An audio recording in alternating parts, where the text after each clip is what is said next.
Hi, this is Rob Anspach, and I'm with Nigel Worrall.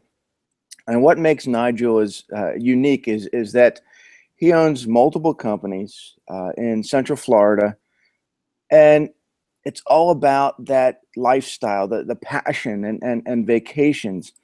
And he owns Florida Leisure, which is a everything you ever wanted to know about Central Florida. Florida Leisure Vacation Homes, which is a home rental business that people can enjoy when they go to Florida, and Florida Leisure Photography, which is, you know what, I'll let Nigel fill you in on some of the details and anything I might have missed. So welcome, Nigel. And, this is just going to be a fun conversation, and we're going to learn a little bit more about you and things that are going on in Florida. Good morning to you, Rob, and I look forward to the conversation. I could do with some fun. Oh, come on. There's got to be fun in Florida, right? Oh, I don't know about that. We've just had the opening of the iDrive 360, which is the big wheel, the Orlando Eye. We've had Madame Tussauds just open and Sea Life all in the same complex. So we've been having a little bit of fun over the last week. Now, how do you balance that? I mean, you go to a lot of different events, not only to take pictures for your photography, but to educate the consumers that are looking for things to do in Florida. Yeah, I mean, the way I view it is a little bit differently perhaps to most accommodation providers. For me, people have to want to come to Orlando first or to Central Florida before they'll even think about an accommodation. So they need reasons to come. And that's where the events fits in. I like to tell people about what's going on in the area. I mean, yes, I will benefit at some point from it. But generally, I want people to come to Orlando. We've now got 62 million people a year coming to Orlando, which is more than anywhere else, certainly in Central America. We beat New York, we beat Vegas, and I just want to see that continue to happen. So that's a large reason why I do it. And then if people want to stay in my vacation homes as well, that's even better. Now, it wasn't always that way.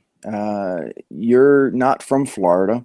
You came to Florida, and tell us, some of the reasons why you kind of gravitated towards Florida over anything else. For that, it's a long story. I'm not sure we've got the time for that today, but I'll try and give you a short version of it. Effectively, I had a company in the UK where I was employing over 50 people. We had the largest fireplace distribution company, which was supplying over 2/3 of the fireplace retailers in the UK on a weekly basis. And we also had a marble and granite business on the back of that, which was supplying marble and granite for fireplaces and for kitchens. And I started to want to get away from it a little bit. That's putting it shortly. What happened was I was going home one night after working the usual entrepreneurial 18, 19 hours a day, and I went numb down my one side. And I managed to get home, and then the next day the wife said, right, we're having a vacation. So we booked to come to Florida. We came to Florida. We spent 2 weeks running around like you do and tried to see everything, which was impossible. And we thought Florida was done. It was not part of our life again. And then the following year, we looked to go to France because we were living in the UK at the time. And it worked out to be far more expensive to go to France than it did to come back to Florida. So we came back to Florida. And this time, because we'd seen a lot of the things, we just took it more easily. And from that, the love of Florida developed, and we started coming 2 and 3 times. And then we eventually moved here in 1998, I think it was. And from there, we just got to where we are today. And it's been a fun adventure. So it's almost been 20 years since you've been, in Florida. Yeah. What are the changes have you seen that have made Florida better, maybe worse? What's your take on it? I think it's a human life thing. I mean, when you first come to something new, everything's brand new and shiny and everything's positive. And then as you live somewhere for longer, you start to watch what goes on in local politics, in big politics, centralized government. And that can start to influence your way of thinking. But when you first move here, you're learning about everything that's going on. You're trying to fit in and work out where you fit into that pattern. So it's exciting from that point of view. And then once you become established, it becomes just like anything else. You need to find things to do to keep you excited and moving forward. And that becomes the challenge for anybody who's in any business for any length of time. It's how do you keep things exciting and moving forward? Well, you I think keep things a little exciting. I mean, you have multiple businesses that, I mean, you're always juggling. I mean, that's got to be exciting. It's a serial entrepreneur thing, after 7 years, you get sort of bored with anything. And, or I do, I know that. And it's like, what else can we do? Or what else can I do that interests me? And that's sort of where the photography fell into things. But I've always had a love of photography. Even when I was a little toddler, I used to have one of those little Instamatic cameras. But then I put it on the back burner and only really picked it up about 5 years ago. And that really came along with Orlando City Soccer. They started a team in Orlando, and soccer's always been a great love of mine. And so I decided that I was going to take pictures of Orlando City, and slowly but surely from there, the love of photography has built up and built up. And of course, with the Florida Leisure need for more photographs to show people the experiences of what are happening here, it all built into its own little business that, it really is a business now. Before it was a hobby that I just sort of used on the side to help the business, but now it's become a mainstay of the business. So doing things like that certainly, well, for me, it gives me a little bit of spark in life because there's always something new going on here in Orlando. And for people wherever they live, if they really want to look at that, they'll always find events and stuff in their own towns to go to and do if they want to do that. But that's just how it worked for me. And I don't know, there's some rights and wrongs in it, I dare say. Now, how did you get into the real estate, not real estate, the vacation rental home business? Because, I mean, anybody can go to a hotel. It's not ideal, but the rental home, I mean, that's just phenomenal. Well, for Europeans, we've always stayed in homes or villas, as we call them, whenever we've traveled to Spain, Greece, or wherever it happens to be over in Europe. So rental homes are not a unique phenomenon from a European point of view. What was unique was, you could do this in America, and you could do it going back to the early 90s, but not many people knew about it. Back to the early 90s, the industry only had about 5,000 to 7,000 homes where people were renting them out, and that came along with the likes of Freddie Laker and his airlines, bringing cheap flights to America from Europe. So the business developed from there, and then obviously I had my business in the UK that I alluded to a little bit earlier, and then we started to come to Florida, and it's like, after a while, it was a case of, do we really want the business in the UK, or do we like this lifestyle that Florida presents? There was a program in the UK called Coronation Street, and I'm not joking, we used to set our timings around that to eat with the kids.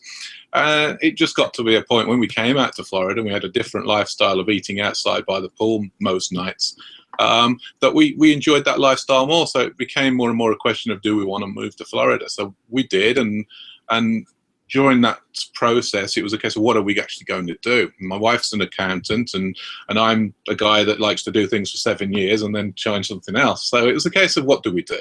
And we saw the need for a vacation home management to be done in a different way from what was on offer at that time.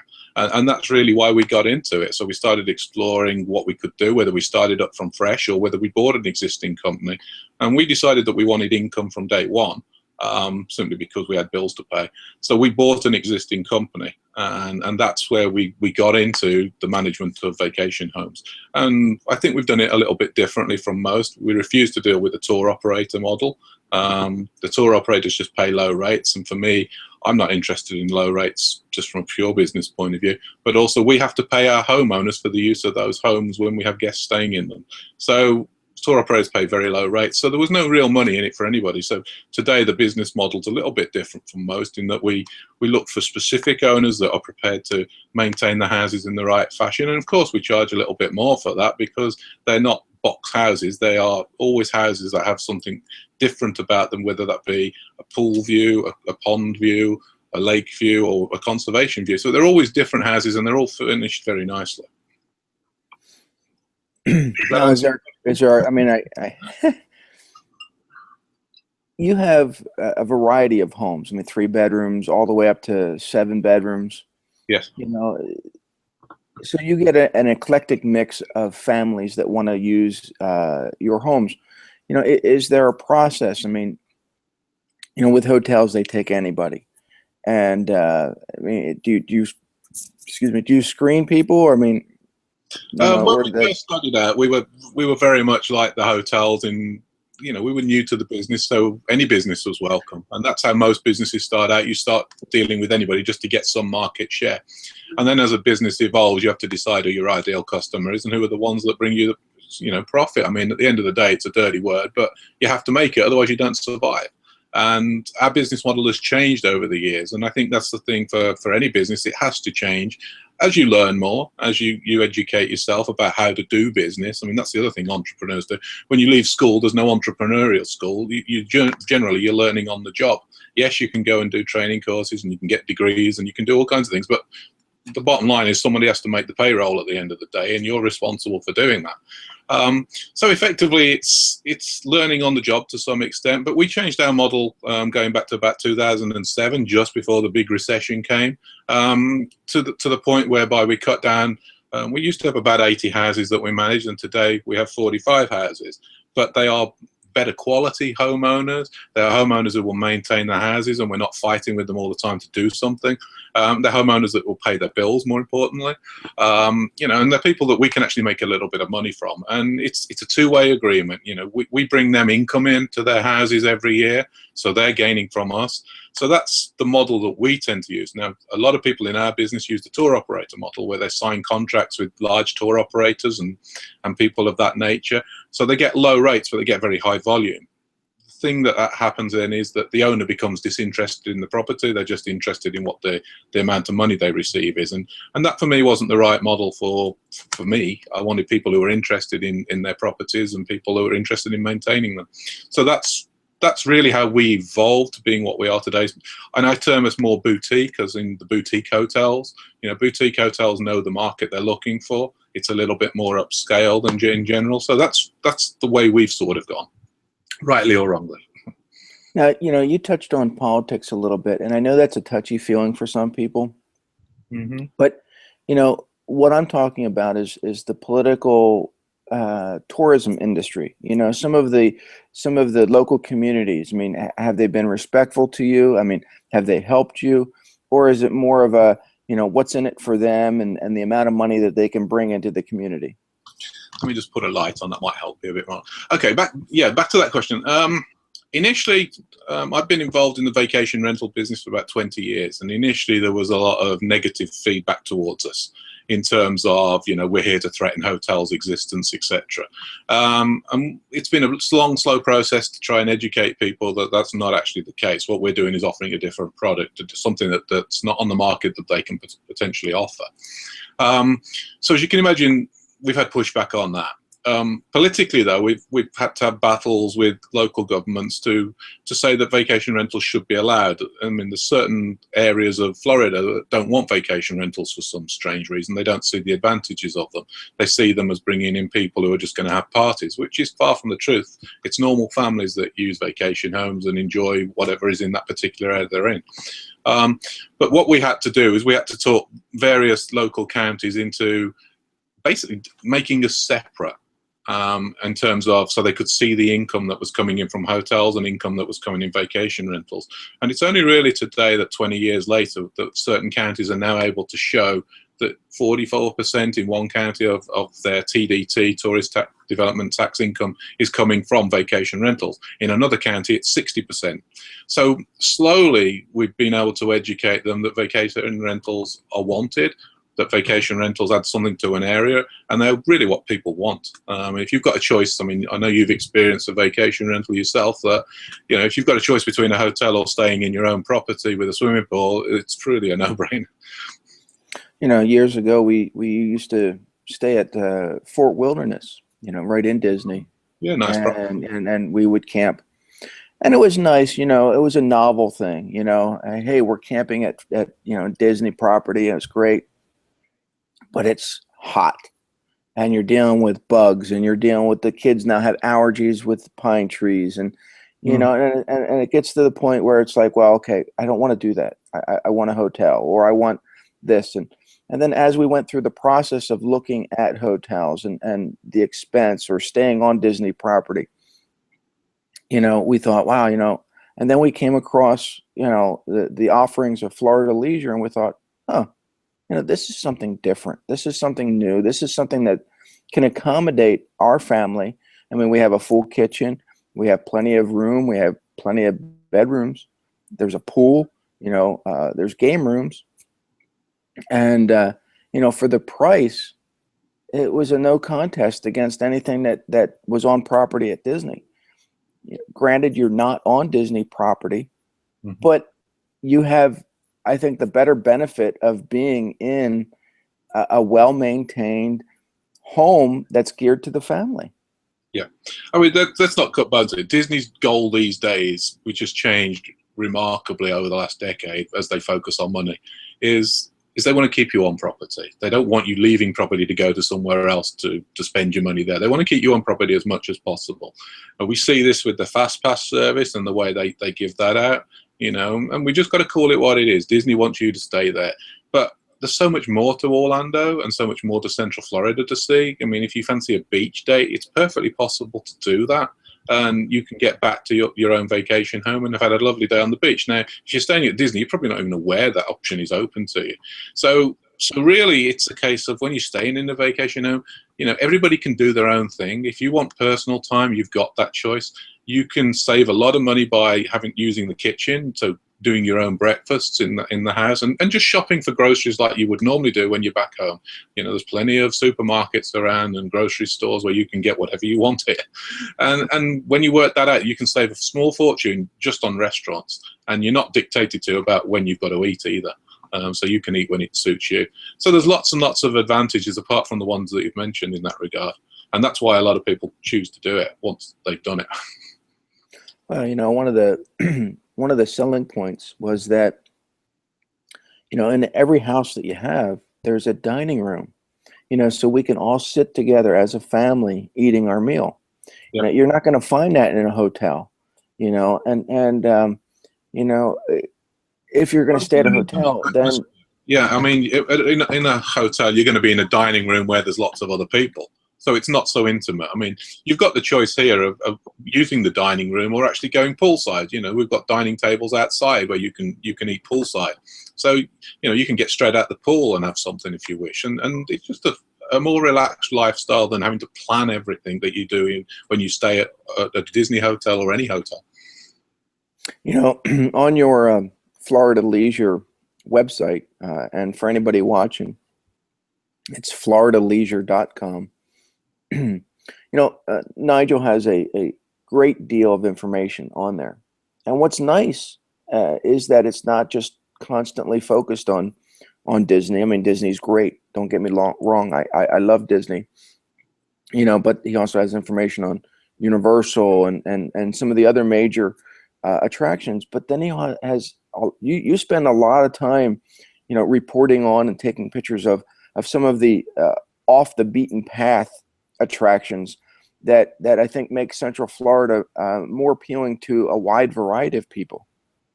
Yeah, I look for stories that, when you're coming on vacation, you may not necessarily know that that's something that's on offer for you. Some of the nature stories, if you're into wildlife, there's plenty of places you can go to explore birds or alligators or whatever you wanted to see. There's plenty of places you can take airboat rides. It's the off the beaten track things that I also like to report on so that people can plan something different. Legoland would be seen as possibly a main theme park these days, but a trip to Legoland, Florida, if you've got youngsters, their market is 2 to 12-year-olds. But it's a fabulous market for families with young children that you may not think of naturally.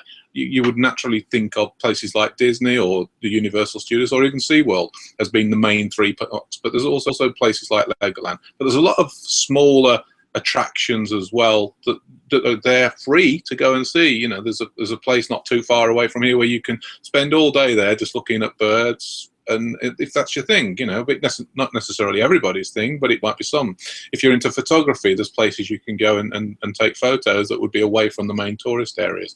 And those are the type of things I like to do. I also like to do events like this. We have a lot of car shows here from time to time. A couple of weeks ago, there was a classic car show. We have Mecum auctions that are here.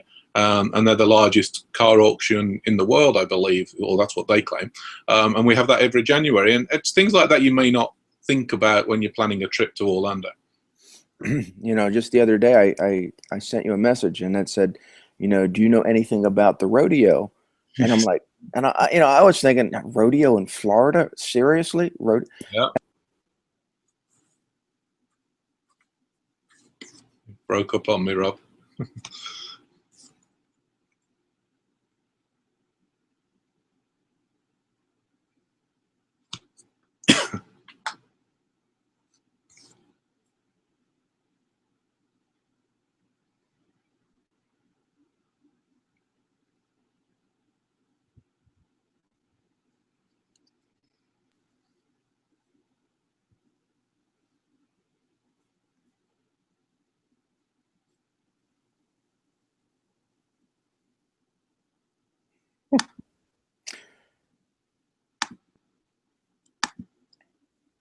All right, hang on here.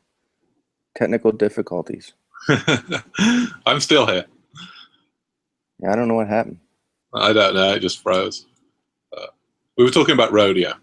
Oh yeah, I was amazed that there's a rodeo in Florida, Right. and there's a lot of things that I think people have misconceptions about, um, of what Florida has to offer, and it's not just Central Florida, but all of Florida. There are things there that if you just took the time to investigate, you'd probably never want to leave, and that's probably why you stayed.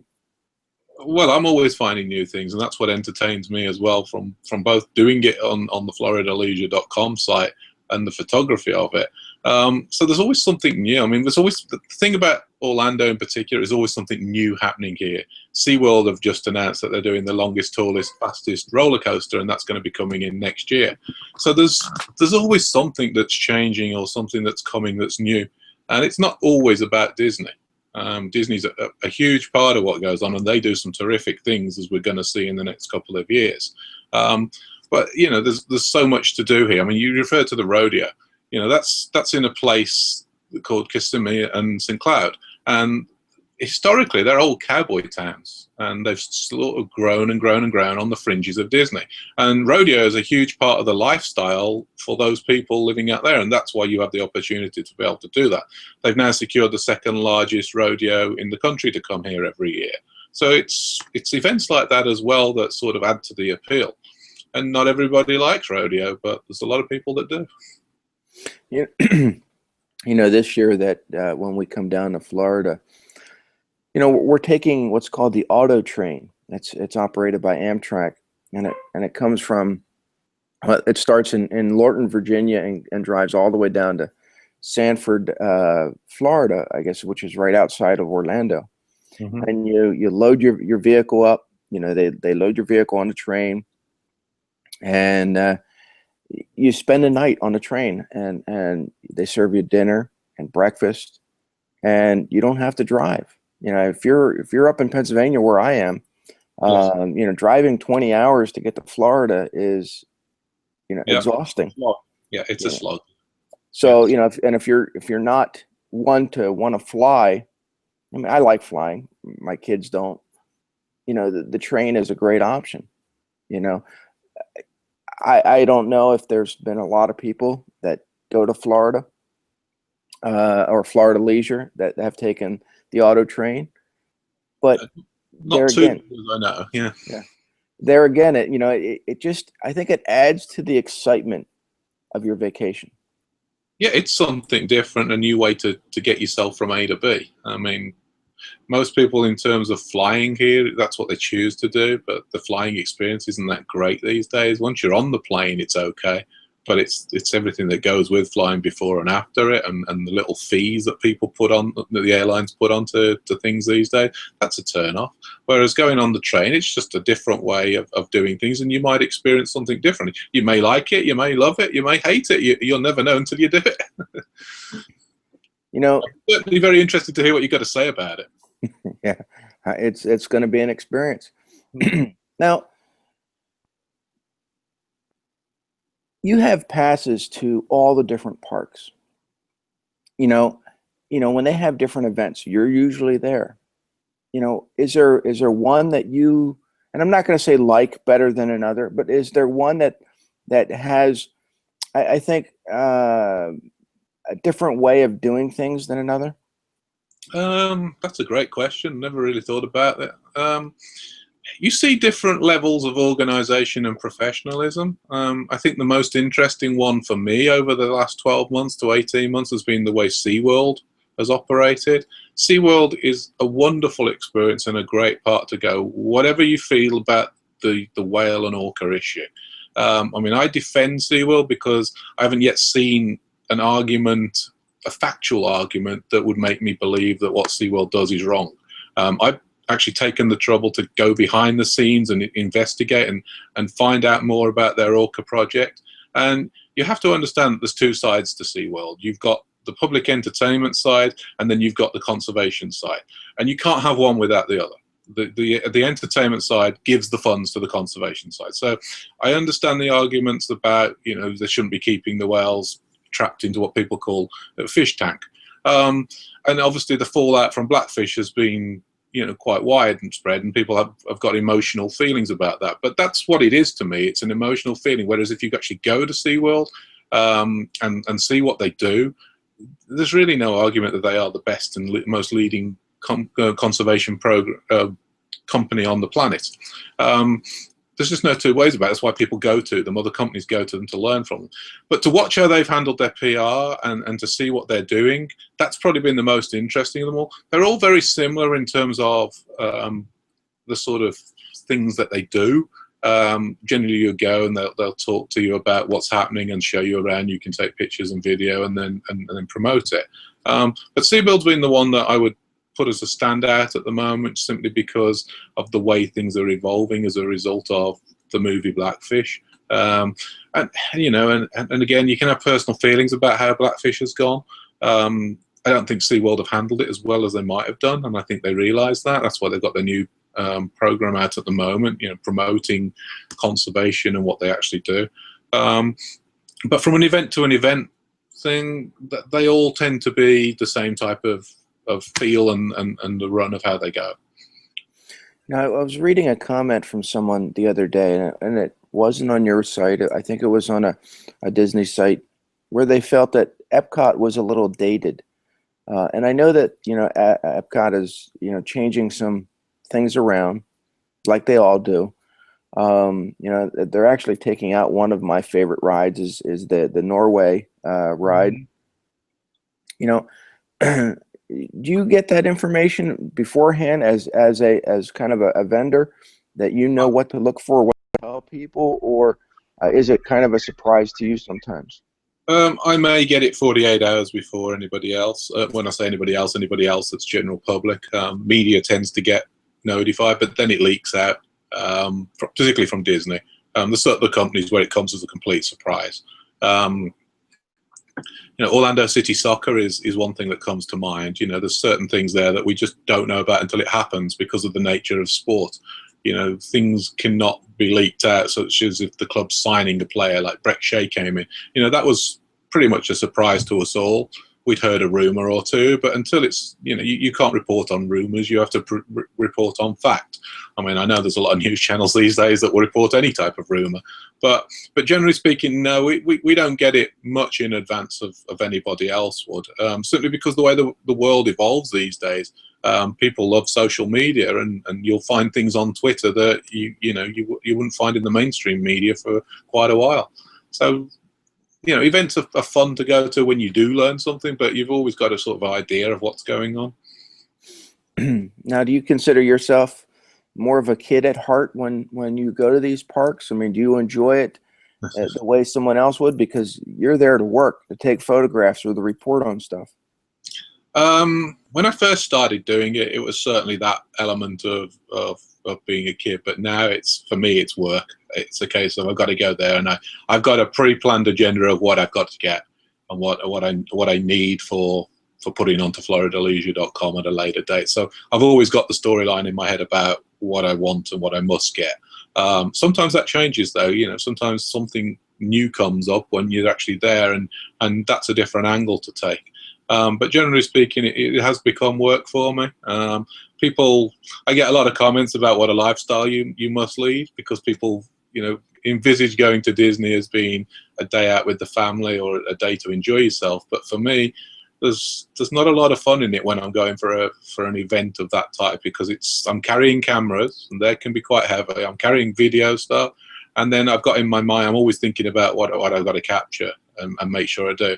So typically, I may go to a park, but I don't hang there anymore. It'll be a case of I'm in and I'm out straight away as that event's finished, so as I can get back, because the work then doesn't finish once you've left the park. You've then got to process the images, process the video. You know a little bit about what that's about, and that can take hours and hours and hours itself before you actually release it into the general public. So for me, it's occasionally it's still it's a kid thing. I mean, the soccer is the thing I've always loved, and I do sort of treat that a little bit differently, even though I know that's work as well. I just love capturing the images from the Orlando City soccer games. To be in that position to do that during the first MLS season is pretty unique, pretty special. I've been there since they started, so that makes it a little bit more special for me. But otherwise, generally speaking, apart from that, it's work. Have you been on all the rides? I've been on pretty much all of them. Yeah, I haven't been on all the roller coasters by any means. I'm not a roller coaster type of person. I had an accident when I used to drive rally cars when I was younger, and I had an accident then, and that sort of, I have to be a little bit careful of my back. So that's my excuse for not doing roller coasters, apart from the fact I'm just basically a chicken.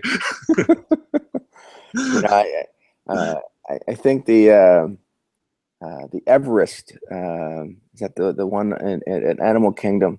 Yes. That one freaked me out. It started going backwards, and I'm like, "What's going on?" and the lines were just horrendous. And yeah. But there's the I think the secret sauce there is that there are certain days of the year that are better to go to these parks, because when we went over Christmas time. Our last visit was Christmas time, and it was so packed. It was just nobody was having a good time, and that not only wears on the visitor to the park, but also the employees, because they're getting harassed every single day. So in your opinion, what are the safe times to go that people can actually enjoy themselves? If you stay away from the main holidays, everything tends to be pretty good. There's certainly quiet times, and we're in one now, which is May. May through the first week of June. If you stay away from school holidays, that's always a good time, not to be visiting the parks. The other time is September. September is pretty quiet all over Central Florida. So May and September would be my two choices of time to visit the parks and go. Lines can be a real problem. The one that really struck home to me last time was the Mickey's Merry Christmas, and in the past that's always been a nice thing to go to. You pay extra to go into Magic Kingdom at the evening time, and you can ride all the same rides. I think it was $60-$70. I can't remember what it exactly was, but this time we went, and they seemed to be allowing the normal traffic in, which to me was the wrong way about doing that. So you paid your normal entrance plus the ticket price, and it was just an absolute zoo last December in terms of how many people. And that's why I made the comment about Disney is focused on revenue these days. Let's not disguise it. They still want to give people a good experience, but I think they do taint that experience sometimes by focusing on revenue more than they should. I know Walt Disney's vision was certainly not the revenue creation that they have now, but they have shareholders to keep happy, and everybody, there's so much more pressure on stock prices. Fox Business Channel focuses very heavily on how a company's doing, and that gets reported more widely to the general public and people who may invest. So I understand the pressures there, but ultimately somebody has to be responsible for the guest experience. And if I try and report when the quiet times are, but I'm not always successful with that. And May, first part of June, and September would be the times to visit Orlando if you really don't want to line up for any length of time. How has, and maybe you don't know, but, in your opinion, how has traffic increased at Disney parks since they bought Marvel and Star Wars and the movies are just incredible, and they're coming out with more and more of them, but it's got to have more traffic coming into the parks. I think what Disney did well, they noticed the lower end of the market. They weren't servicing that well. When I talk about that, I'm talking about the sort of $100 a night people that stay in their animation hotel and Pop Century. So they built those two new resorts specifically to cater for those. So that's then enabled them to package things better than they've ever done before. The Magic Band system that they've got is all designed to keep people on property. They've just done a terrific job of getting people into those lower price points, which is what they needed to do during the recession. And then Universal have now caught on to that, and they've been building their hotel at that price point. Whereas everything Disney before used to be tending to be $200 and above per night. You've now got that, and that's really added to the mix. So I don't think it's so much the Marvel side of it. I think it's the bringing in of hotels that can cater for 2,000, 3,000 people at a lower price point, and that's certainly been a driving force for Disney. Where do you see changes occurring? I mean, over the last 20 years, you probably saw a lot of changes, but where do you see the next trend? Another great question, and if I had the answer to that, I would be a very rich guy in 5 years' time. It's hard to really say. As social media expands, who knows what the next great platform will be? But I certainly see once that comes about, that will certainly be a game changer. The main theme parks around here are always going to invest. So really, from that perspective, we know that's a given. We know that Orlando's a safe investment simply because of that. Orlando continues to grow as a community for other reasons. We have the Dr. Phillips Performing Arts Center, a $500 million performing arts center. So we've got that side of things coming into our area now, which is the arts, which we've been pretty weak on before. And the overall growth of Orlando as a city to rival the great ones like New York and Miami, I think that's where Orlando is certainly focused. So I think that's the Central Florida feel and how things are going to go. We've got the train coming in now, which will be able to link from literally all the way through Orlando north to south, which we've never had before. I mean, it's crazy to think that you don't have a train system in Central Florida that's worth any effect. But at some point, we're going to get that link from Orlando to Miami. That will change things for this immediate area, because then people will come for more weekend breaks. And there's a lot of people that do come from all over areas of Florida to just come to Disney and to the parks for a weekend break. So I think that's probably where our focus is going to be more as things evolve locally here. But again, I may be completely wrong on that. Now let's go back to your properties, your Florida leisure vacation homes. Where do you see the majority of your customers coming from? Do they come from the United States? Do they come from Canada, South America, United Kingdom, or is it all over? 90% of our guests come from the United States, which is again unique within our business. Most of them are overseas models, property managers, vacation rental managers. So they deal a lot with overseas people. But ours has always been 90% US. Yes, we used to have a lot of Brits come. But because of the price of flights and the issues with immigration, less and less Brits are wanting to travel to Florida now when they can travel to Europe. Canadians have always been a strong force here and always will be. But the one market that's really starting to explode is the Brazilian market. They're now the #1 market. And again, that ties in nicely to what we've got going on here with the Orlando City Soccer. We're owned by a Brazilian. We've got a guy called Kaká playing for Orlando City, who was the world #1 soccer player. So things like that will bring more and more Brazilians in as they want to see players like that in action and see our team.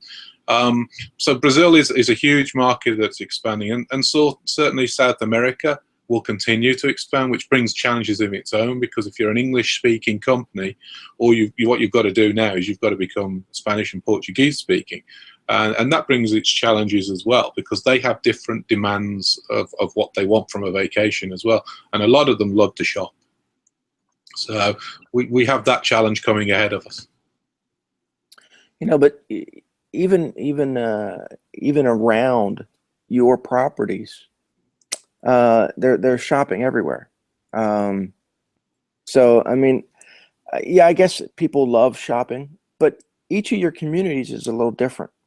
Some, and I think they're all gated communities, so that the security is pretty intensive. So, people don't have to worry about that as much. But it's just, the property I stayed in 5 years ago. Wow, was it that long ago? It was, yeah, it was quite, yeah. But I think that one was in a little town called Davenport. Yes. Which is ironic because my daughter now is a Davenport. She got married last summer. But the communities, the houses that you have, they're in nice little communities. People are so nice. You gotta press a button to get in. Mm-hmm. And the homes all have keypads or some type of security, which makes people feel safe, and I think that, with a hotel setting, you don't feel that safe. No, in a hotel, you have to walk down a corridor to get Right. to a room. When you check in, there's lots of other people around looking at who you are. With our vacation homes, we tend to pick homes that are on communities of anywhere from 150 houses to 260 houses. And that's the bulk of our houses are on communities like that. So there aren't too many people there, which gives you a more relaxed experience anyway. So you're not going to be lining up behind lots and lots of people to try and check in, for example. With us, you can go straight to the house to check in. There's a lockbox on the house, and you press the number, and there you are. You're in, and you get about your vacation very quickly. It's not like, I've been to some Vegas hotels, and it's been a 2-hour check-in process. It's not like that at all. You don't have to park in the car park hundreds of yards away either. You park on your own drive right in your house like you would normally. So you're literally 3 or 4 steps from your front door. So it's that as well that adds to that experience. It's only small little things, but that's what people want to feel like they're at home when they're on vacation. Is my experience. They want to feel comfortable, relaxed, and that it's sort of a similar environment to what they're used to. With the attractions, is there a ride or some type of element that's no longer there that you miss? You touched upon the Norway ride at Epcot. We as a family used to love that. My little secret that the kids probably only just about know about. When they were young, they're now grown up, and my youngest is now graduating this weekend from college. So what I term the 8 years of hell is nearly done, from paying college fees for 8 years. So the eldest graduated, and then the youngest went straight away into college. But when they were younger, ages 4 and 5, we used to ride Maelstrom, and I used to sit at the back deliberately so that when we came down the chute where the oil rig was, it was all in the dark, and I used to reach into the water and flick the water up and all over them. And they thought that, for years, they thought that was part of the experience. And it was only later that they learned it wasn't. But that was probably the ride that we all enjoyed as a family, probably the most. But there's lots of other rides that we've enjoyed. But that was the one that, you could have some fun with and be a little bit creative with. Well, it was that ride that I think it was in 2000. We took my sister-in-law to help with babysitting, and she's not a ride person. Right. And so she was sitting in the back of the boat, and as it dipped down, she screamed because she thought it was just going to drop. and she yelled at me after the attraction, and I can't believe you got me on that ride, and it was going to kill me, and it was like, it dropped like a foot. Yeah. But that I'll always remember that ride just for that incident. And When I was a kid, they had the 2000 Leagues Under the Sea boats, which aren't there anymore. Yeah. And there was something else that now I can't remember, but I know that Disney's always constantly evolving, and some of the other parks are too. The problem is that people have these memories of what it was when they went there, and now that ride's not there anymore. Yeah. I think everyone's got their own favorite rides. I mean, love it, hate it. I mean, Small World, it's one of the reasons it hasn't gone away is because people love it. I hate it. It's that tune that just gets in your head. But the rest of the family, it creates memories for them. For me, it creates bad memories because I rode it when the kids were 3 and 4. Had to ride it because the kids were 3 and 4. And then for years, I didn't want to go on it. And I managed to stay off it for about 7, 8 years. And then I got talked into going back on it. Well, the damn thing broke down for 45 minutes as we were on it. And that tune has been in my head ever since. But you're absolutely right. People love to have those experiences. I mean, as much as I hate that, I have to acknowledge that, people can wind me up with that story all the time that, the day we got stuck on Small World. And my kids at some point will have kids of their own and they'll want to go on that ride because of the memories it created for them. And I think that's what you're creating. You're creating a way for people to live those memories, to experience new memories. Yes. And whether it be on your website, whether it be, in your vacation rental homes, whether it be through your photography, you're creating memories that people can remember for a lifetime. Yeah, I think so. Only time will tell, I suppose, is the answer to that one. But you also have, I think a soft side to you. You mentioned that, you love sea life because of their conservation or, the efforts of SeaWorld and their conservation. What else have, maybe you've helped out or you like in the area of what others have done?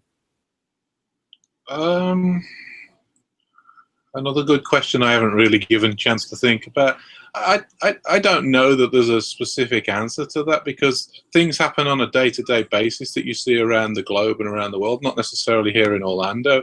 And there are good causes everywhere that you can in some way help if you wish to.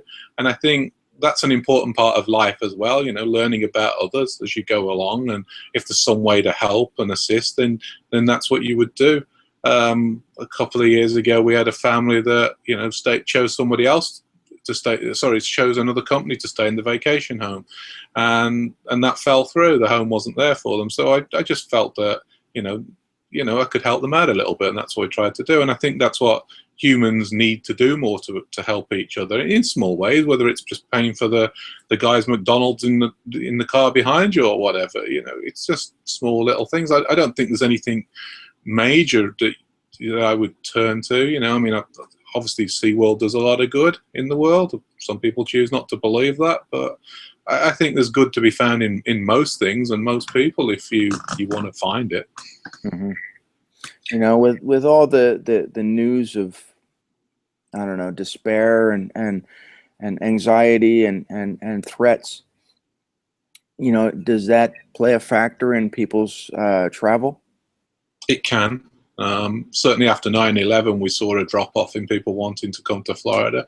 I mean, again, you can argue that two ways. Why did people get scared? I still don't understand that. It was probably the safest time of all to travel straight after 9/11 because security was bumped up to a level never seen before, certainly in America.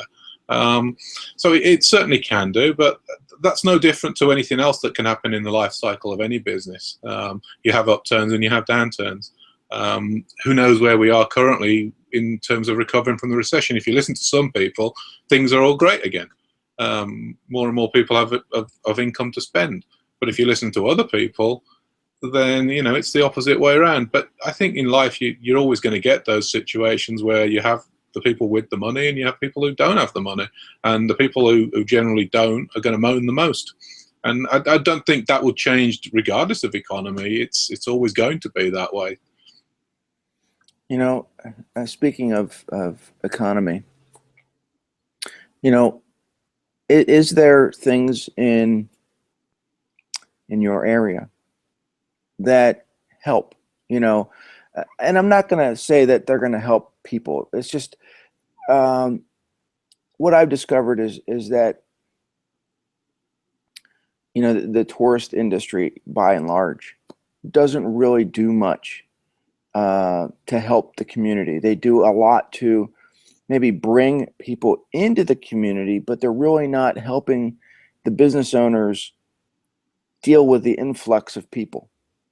Yeah, I think what the tourist industry doesn't do so well is tell other business owners and other local residents, exactly what they do for them. Generally speaking, it's in terms of income generation. We have a thing called the tourist development tax, and that money is spent in theory, it's spent to attract more people here, but it's not. It's spent on other local projects. We spent 400,000 of TDT money last year on cleaning the weeds out of a lake locally.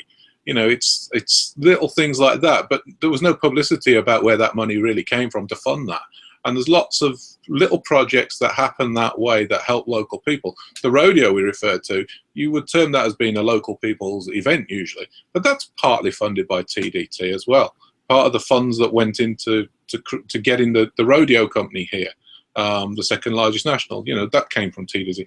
And I don't think we do a very good job of educating people to say these are the side benefits of having visitors come here and the tax that we create. So I think there's certainly more that could be done on that. But that's not just in my own local area, that's all areas across the country. What the vital role that tourism plays, we also need to get that message out, that, you're benefiting. I mean, certainly in Florida, we have lower taxes because we have so many visitors. Well, and I think that entrepreneurs like yourself who spend a great deal of time educating, their clients, their visitors, their followers. I mean, you're on. You spend time, with your website, constantly updating, with blogs and pictures, with your social media, and I just think that if some of these community organizations, these tourism places, spent as much time educating as you did, Florida and the fact the rest of society would probably be beneficial, Yeah, more beneficial. I think what you get on that is you get patches of where people are very good at it and other areas where they're not. I mean, just speaking locally, we've got 5-6 different counties that all play a role in the tourism industry within Central Florida, and some of them do it a lot better than others. If you look at Visit Orlando, done a terrific job of promoting Orlando. There's just no questions about it. Then we've got other agencies from the other counties that don't do as good a job. And that's a little bit sad because they waste money and we all feel that it could be spent better. But it is what it is. Usually it's local government that has the role into those agencies. Very rarely do you see them standing apart from government. There's always some link up with government, and that to me is a frustration because the minute you get government involved in anything, the minute more chaos and red tape comes into it, and certainly some of the things that I'm able to do, those guys wouldn't be able to do. I mean, I can have an opinion on certain things, whereas they can't. They have to be seen to be playing it politically straight. So, I think from a small entrepreneur's point of view, to have an opinion on something is a good thing very often because then you can get people that will side with you and be interested in you more, whereas local government can't do that. And because of that, they try to be all-encompassing. And because of that, they fail because nobody really knows who they are. It comes back to the know, like, and trust you thing. And, people don't necessarily have to like or understand the points I'm trying to make, but they can have an opinion on what I'm saying and we can have a discussion about it. Whereas when you get that with other entities, particularly government entities, you can't have that discussion. It's very difficult to have that discussion. And I think that's where a lot of these businesses get the runaround. They kind of get shafted. Mm-hmm. I saw some pictures that you posted back in, I think it was October. And, I'm not sure exactly where you were. Maybe it was, in a community that you're in, but it was all decorated in Halloween, trick or treat, Okay. and it was really phenomenal. I mean, that community just goes all out when it comes to, Halloween. Yeah. I mean, is there a particular time of year that you find is I think more exciting than another? No, I'll be honest, we're just spoiled here. I mean, we have something going on every month of every year of every day, every day of every month of every year, and it's just that's the way it is here. You know, somebody's doing something. So I don't think there's more exciting periods. I think the biggest thing I look forward to is when it cools down a little bit. As you know, it can get extremely hot here, and trying to cover events can be exhausting just doing that. So when we get cooler days, I'd probably look forward to the events on those days more. That's why I like doing the PGA golf stuff, because it's usually a little bit cooler. It's timed at a time of year that the Arnold Palmer Invitational is timed at a point of year where it's just so nice to be in Florida. The weather's so nice, and you get the chance to watch, you know, the top golfers in the world come and play in that tournament, as well as meet the king himself. So I don't think there's one above another. It's just a combination of factors more so than anything. So soccer and football, no, soccer and it's football, soccer and golf. Yeah, let's get it right. Yeah, we don't know how to do soccer here. It's football, really. Yeah. They seem to be your prevalent. I mean, you love those types of sports, and probably if it wasn't for the attractions that were out there, you would just be reporting on sports all day long, and you'd probably be happy. For 7 years, yeah, probably. I don't know. I mean, it's life, you know. I mean, people change as you age, you mature, and you get to find and try new things. And I don't know. And I mean, my love of soccer has been there since a young kid. I don't see that ever changing. My love of golf, you know, I used to play 2-3 times a week. I no longer do that. So my love of golf has weaned, particularly as I've got to understand how the PGA operates as well. You know, I've gone backwards with the golf thing a little bit. Still love the sport, always will love the sport, but I don't know. Who knows what the next thing will be? But yeah, you're probably right. If I did nothing else, I could probably enjoy my life just doing those two things. But at some point, I don't think that would be enough anyway. That's just not how I operate, and I don't know. I'm full of respect, by the way, for the people that can choose one career path and stick with it for 65 years, because I have no idea how you as a human being do that. But I understand people do it, and I'd love to explore that mentality behind it. You know, I ran a cleaning business for 20 years before I started doing, you know, consulting, and you know, I'm like, why did I do that? I mean, what was my thinking? You know, I tell people, yeah, that was my first retirement. You know, now I'm doing something I really like to do. Yeah. And you know, people like, oh, I spent 20 years in the service. You know, great. Well, tell me about your experience from when you were younger. You know, what your thinking was once you'd come out of school and formal education. What was it you wanted to do, and how were you thinking in those days? You know, when I was in high school, my senior year, I took computer programming, and I had no idea where it was going to go, what it was, you know, because these computers were Radio Shack TSR 80s. I mean, you would get a hernia just picking these things up. But I was good at it, and I enjoyed it. When I got out of high school, I went to college at Penn State for a year. I didn't like it. I felt like it was more like high school again. And then I got married. I started a business, a video photography business, and I had pulled in a partner.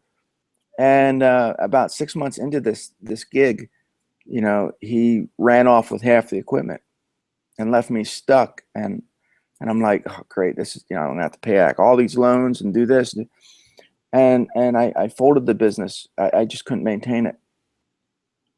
And that was the problem back then, is that I knew the technical side. I didn't know the marketing or the business side. Mm-hmm. So, you know, I went through a whole string of jobs, in and out, trying to figure out what I wanted out of life. I had no idea. You know, I was married, I was raising kids, and then I stumbled upon this carpet cleaning venture. My uncle said, hey, you know, I know this guy. You know, why don't you go work for him? I'm like, well, I need a job. Okay, fine. I went there and spent a year learning how to clean carpet. Really, after about 3 days, you know how to clean carpet. Everything else is just repeated. And I'm not saying that there's more to it, but really, in a nutshell, I can train anybody in a couple days and they know how to clean carpet. I thought, I can do this. I'm going to do this on my own. So I created a business. And, after 3 years, I was like, I'm going broke. This is not right. This is not what I envisioned. So I had to study marketing. I had to study, human behavior. And the more I started learning, and the more I started adapting the marketing or my message to the audience, my business grew. I started making more money, started traveling, visiting, everybody. And then carpet cleaners were coming to me and say, help us out. You've been doing this for a while, teach us how to do this. And, I started teaching others how to do it, and it kind of morphed and changed. And then after 20 years, I thought, I'm done. I can't do this anymore. I want to do my consulting business full time, and these interviews that I do with people, it's kind of like my ADD therapy, because I can learn about what you do, how you interact. Okay. I can take from that interview and then use it to coach others. People looking at these interviews can get things out of it that they didn't know. Mm-hmm. I mean, you talked about, all the elements of know, like, and trust. I mean, that's a big issue nowadays. I mean, I teach trust creation all the time. People still don't understand it. Mm-hmm. They don't know why they should create an atmosphere in their business that customers should trust them. Mm-hmm. But it's our experiences as past entrepreneurs that will help us, not only in our future, but how to deal with customers.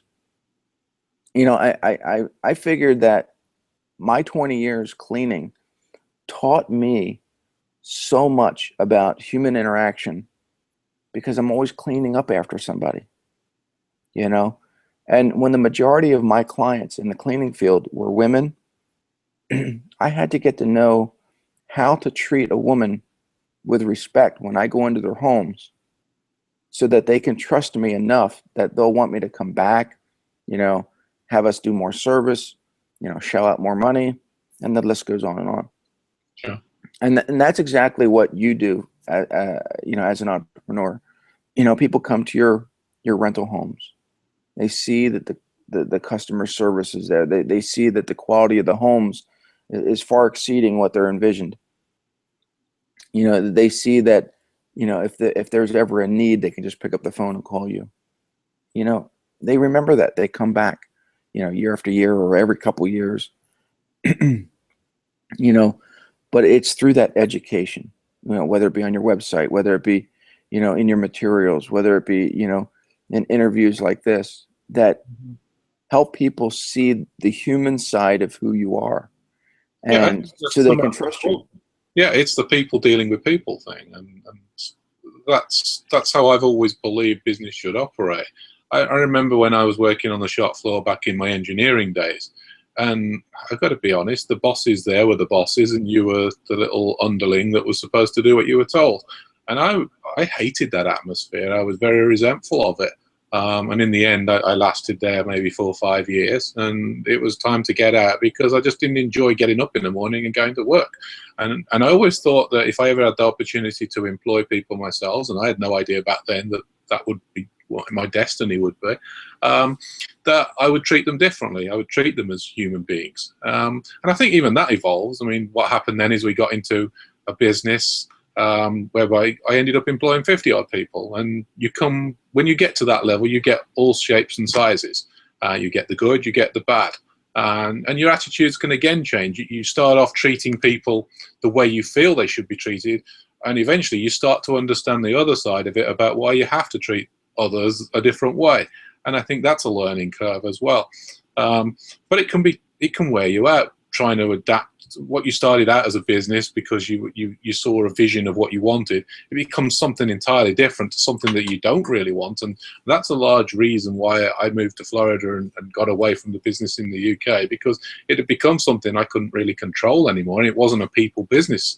It became more and more about selling more and more stuff to fill the mouths and the needs of everybody that I employed as well as my own. And really it was that lifestyle thing. Today the lifestyle that we have in the United States compared to the lifestyle we have in the UK is far superior.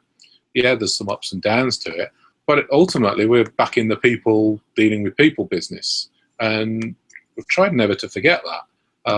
When people have a problem in a vacation home, sometimes that happens. The pool heater's not working or the AC is not working. We know that we have to get that fixed immediately. There's no tomorrows in this. It's a case of we need to get this done today. And that's the way we try and operate, because I know if I'm on vacation somewhere, I want things done correctly. I've saved up a lot of money to go on vacation. I want things doing. So again, it comes back to that. But it doesn't mean to say that things don't evolve and don't change, and your own attitudes can't change. And sometimes you just have to have a little check in place to make sure that you're on the right path. Yeah, very, very correct. And that's, the truth is that people need to trust others. And I think we've given people excuses over the years why they can't trust people. Yeah, there was an old saying I used to love, which was, I'll trust everyone until they give me a reason not to. And that's how I tend to operate, which is a more positive outlook than not trusting anybody. But again, only people can judge that for themselves. We're about out of time, but I want you to, if you can, share with the audience. I know you can. Share with the audience, how they can get a hold of you, whether it be your website and phone numbers or any contact information you want to give them. Well, you know me by now. Phone numbers is a definite no-no. I don't answer phone calls. I never have answered phone calls, never will answer phone calls. Best is always email. If you've got an urgent need to speak to me or whatever, then nigel@floridaleisure.com is the easiest way. I look at emails regularly. The other way is via the websites, which is floridaleisure.com, floridaleisurevacationhomes.com, and floridaleisurephotography.com. So any of those ways, but always email is my preferred method, and I can promise a reasonably fast reply to email. Yeah, if you call me on my cell phone, I do have one. Very few people know the number for it. I can promise you that if I'm working, the phone is nowhere near me. It's in another room, and I may not even pick it up for 2 days. It's been known for me to go a whole week without even looking at my cell phone. And really, I only have the cell phone with me when I go out so that I can make calls. It's not to receive incoming calls, because there's nothing that urgent that people need to get me for, really. They deal with the office if there's an issue with the vacation homes. And on the other side of things, they can email me. And the whole thing comes down to simplifying your life, and I think that was my biggest leap of faith, is that, when I owned this carpet cleaning business, I had complicated my life so bad, just be having employees and being accessible to people 24/7. And I'm not saying that I'm not accessible, but as a coach, as a consultant, as an SEO person, social media guy, I deal with clients all over the world, but my life is a little simpler now than it was, years ago. And I think you moving from the UK to the United States was that step to make your life simpler. It was certainly that. It was also, time for getting some more balance. Going from working 18, 19 hours a day, not seeing the kids as they were growing up, to all of a sudden having a more regular pattern was a huge attraction for us. And then simplifying it even more as the kids have grown older. That was another important thing. But again, not everybody has the same goals in life. If you're a go-getter and out there,